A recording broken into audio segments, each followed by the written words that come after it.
السلام علیکم ورحمۃ اللہ وبرکاتہ۔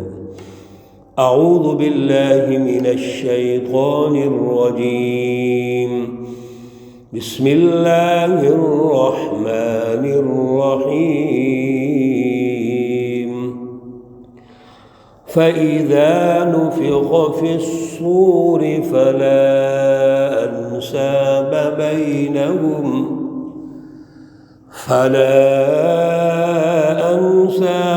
بينهم يومئذ ولا يتساءلون۔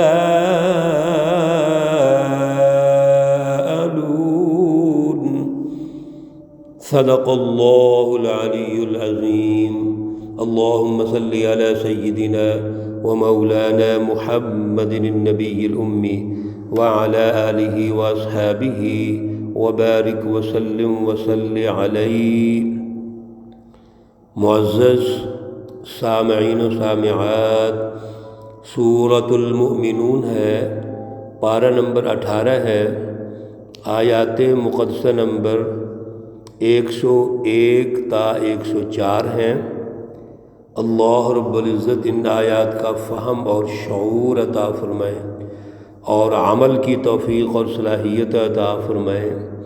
گزشتہ درس میں اللہ رب العزت نے ان جھوٹی کفار، مشرکین اور منافقین جماعتوں کا نقشہ کھینچا تھا کہ دنیا میں اللہ کی فلسفی کا انکار کیا، اللہ کی رٹ کو نہیں مانا، رسول اللہ صلی اللہ علیہ وسلم اور سچی جماعتوں کا انکار کیا۔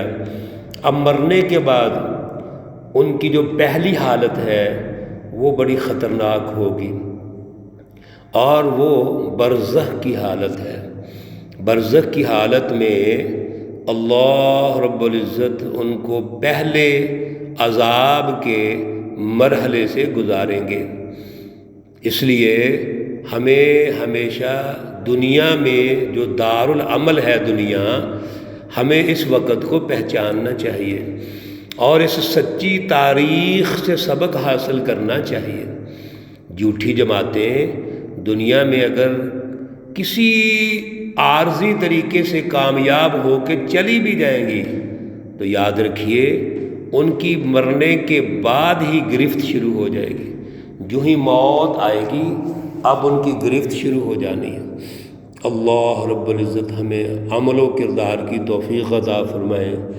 آج اللہ رب العزت جو آخرت کا دوسرا مرحلہ ہے، جب نفخہ یعنی سور پھونکا جائے گا اور قیامت آئے گی، اللہ رب العزت اس نقشے کو یہاں ارشاد فرما رہے ہیں، رہنمائی دے رہے ہیں۔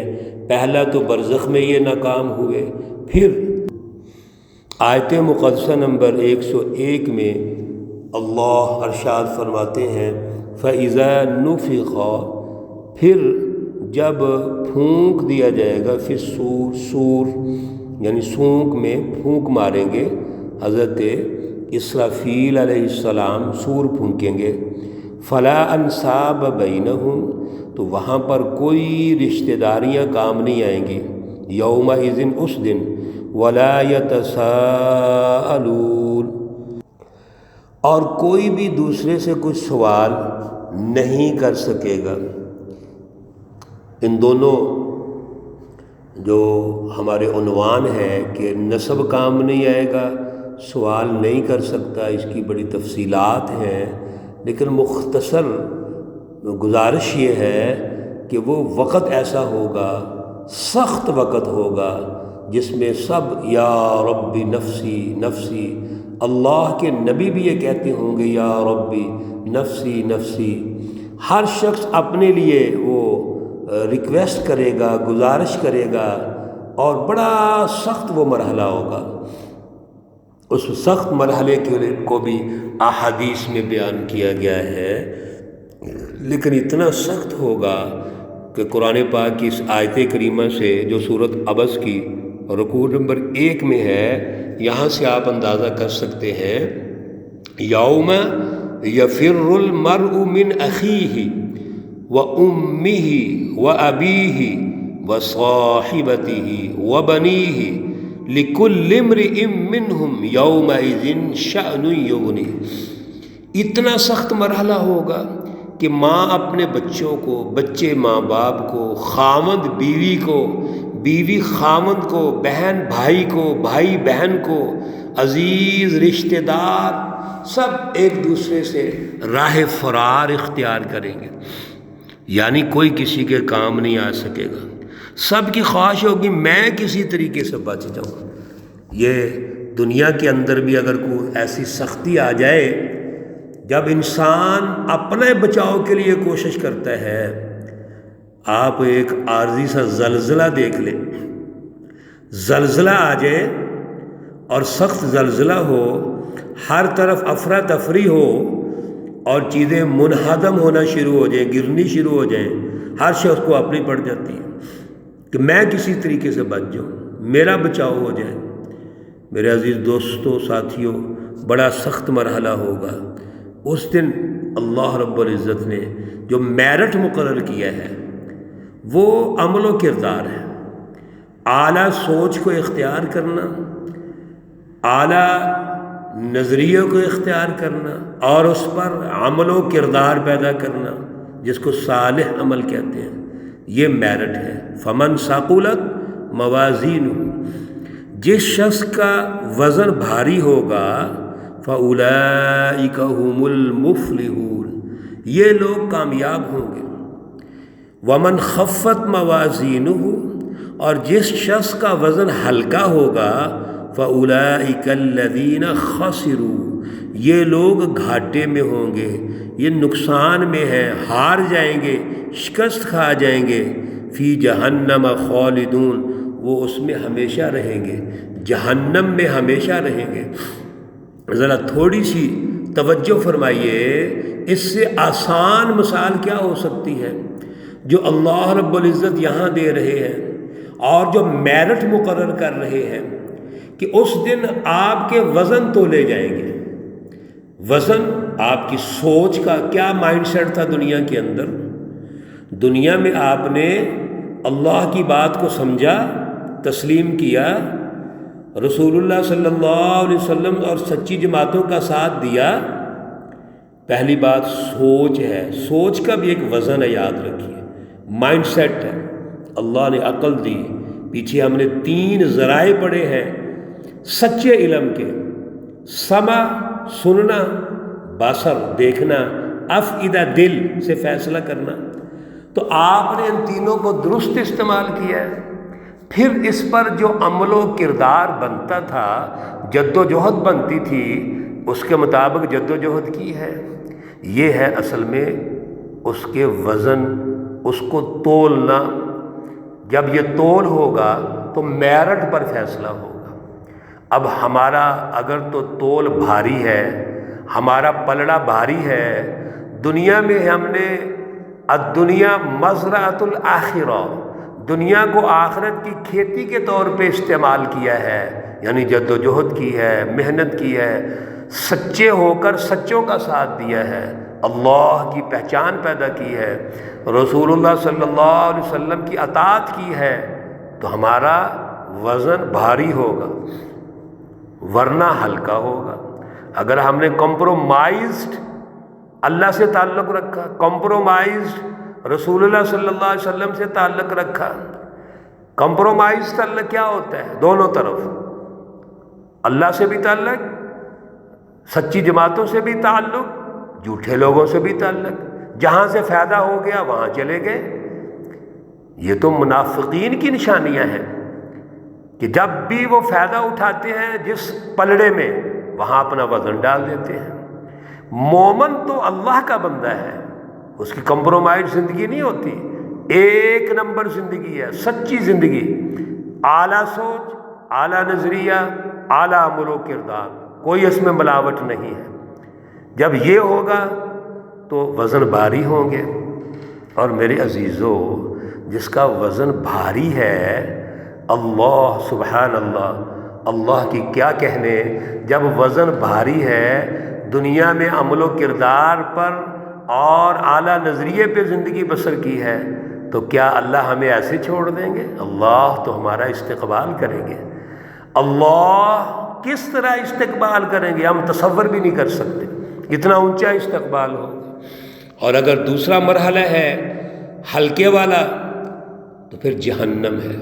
تلفح وجوہہم، جلس دے گی ان کے منہوں کو النار، آگ، ان کو جہنم میں ڈالا جائے گا۔ وہم فیہا کالحون، اور وہ اس میں بد شکل ہو جائیں گے۔ اللہ رب العزت معاف فرمائے، جلتے جلتے اس جہنم میں بدن سوج جائیں گے، نیچے کا ہونٹ لٹک جائے گا ناف تک، اوپر کا ہونٹ پھول کر کھوپڑی تک پہنچ جائے گا، زبان باہر نکل جائے گی جو زمین میں لٹکتی ہوگی، دوزخی پاؤں سے روندیں گے۔ اللہ ہمیں محفوظ فرمائے۔ یہ آج کے دور میں میرے عزیزوں ہم نے فیصلہ کرنا ہے، آج اعلیٰ سوچ اختیار کیجیے، اعلیٰ نظریہ اختیار کیجیے اور اعلیٰ عمل و کردار ادا کیجیے۔ یہ جو ہم سن رہے ہیں یہ ہمارے لیے درس ہے، سبق ہے کہ ہم نے ایسے نہیں ہونا۔ انشاءاللہ العزیز جب ہماری زندگی اعلیٰ مشن پہ ہوگی، اعلیٰ شعور اور نظریے پہ ہوگی، عمل و کردار پہ ہوگی، تو ہمارا وزن ضرور بھاری ہوگا، ہمارے وہ پلڑے اور تول بھاری ہوگا۔ اللہ توفیق عطا فرمائے۔ رمضان المبارک کا مقدس مہینہ، محترم محتشم مہینہ، مہمان، اللہ کا مہمان تیزی سے جا رہا ہے، گزر رہا ہے، اس کو پکڑیے، قیمتی بنائیے، ایک ایک سیکنڈ کو قیمتی بنائیے۔ آج رمضان کا ہر عمل جو نفل عمل ہے، عام چھوٹا عمل، وہ فرض کے برابر اس کا ثواب ہے، اور جو ہم فرض ادا کرتے ہیں وہ 70 فرضوں سے بھی اوپر اس کا ثواب ہے۔